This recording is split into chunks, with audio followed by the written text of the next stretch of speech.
That's so true. The thoughts, sometimes you don't remember the thought. I mean, how many times have we forgot something that we wanted to remember anyway? Uh, the other thing is, even though we can use labels like um, planning, remembering, etc., I like to use just the general like thought, like you were saying, thought or thinking. That way, I'm not thinking about the thought too much in that way. That's what I find for myself personally, is just thought, or thinking, depending on, what I decide to do. And because it's like, okay, well, what kind of thought? No, it's like it doesn't matter because then you can start to get wrapped up in the thought. But those are options that you can use too. Certainly, when we wander away, you can even say wander, and I did that in last week's class. Wander. And even with the bodily sensations, you don't have to go itching or whatever. Sometimes I do with the bodily sensations, but you could just say sensation. Same thing with sound. It doesn't. You don't have to describe the sound. It's really, where are you in your practice at that moment? Are you easily swayed by whatever is occurring? Then maybe just use a very general term at that point to assist you. And then certainly, as we came to the end here today, we could really notice then too, um, where our state of mind is, right? How is this, as we're observing, right, and watching the arising and the lingering and the passing as well too. So let me see. I see a long paragraph. Let me go back to it here. Okay. Thank you. For me, the noting was helpful because my environment was loud. I take my break at work to practice. Lots going on, and I kept having this feeling guilt of getting caught meditating, but things quieted, the feelings of guilt would go away. So nothing is really permanent. It made me realize it's silly to have that story and judgment of myself. Yeah, isn't that interesting? Thanks for sharing that. Guilt of getting caught meditating. Oh my goodness. That is such a judgment. We're doing something for ourselves that are beneficial, and we don't appreciate that, right? Someone's going to think I'm asleep or whatever, those feelings will be. It's like we need to take that time. And I appreciate that you do take that time during your work, to get grounded, to get centered, so you can approach the rest of your day as well too. So thank you for doing that. Let's see. I kept thinking about how distracted I've been getting lately and what the obstacles are. Yeah. I think we kind of go through phases where our minds are just like a little bit more busier than other times. Yes, physical obstacles. Yeah, we're dealing with some physical, pain or other uh, aspects of our body that are uncomfortable, and or maybe even we've had tests or something like that, and oh wow, maybe we're worried about that. It could be playing on our mind as well too. Oh, okay. Okay. So, well, okay. Well, okay. So, what I described can be physical obstacles with the body, but as you said, it could be TV, phone, etc. Those can be physical obstacles to our practice as well too. Yeah, devices. Well, they certainly can, right? They can keep us from, uh, we get mindless as we're using, like, say, our smartphones, for instance, or computer. Well, it really doesn't matter what the device is. And we can use them for meditation, right? Like today, you're joining me on Zoom. And so you're using either your phone, tablet, or computer to join me on Zoom today. And it's easy to get swayed into, well, maybe, well, even me, I forgot to turn my my vibration off on my watch, and so I was getting those, so I had to like, okay, I gotta turn that off so I don't get those notifications on my watches. I'm teaching even too. And so that's what we have to do is we kind of have to set those aside and try to be right there, right then. But yeah, we also use those devices and uh, um, for maybe you use a meditation app at times.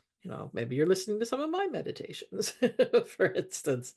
And yeah, and maybe we get a notification at the same time as we're doing that. And sometimes it's better to uh, maybe learn to practice without a device too. And that's what we do, by uh, the more that we attend, the more we learn about how to uh, do the meditation for ourselves. So this is why, like, for instance, with Vipassana practice, being able to use the noting or labeling technique can help us when our mind is busy or, we're trying to work with the meditation by ourselves.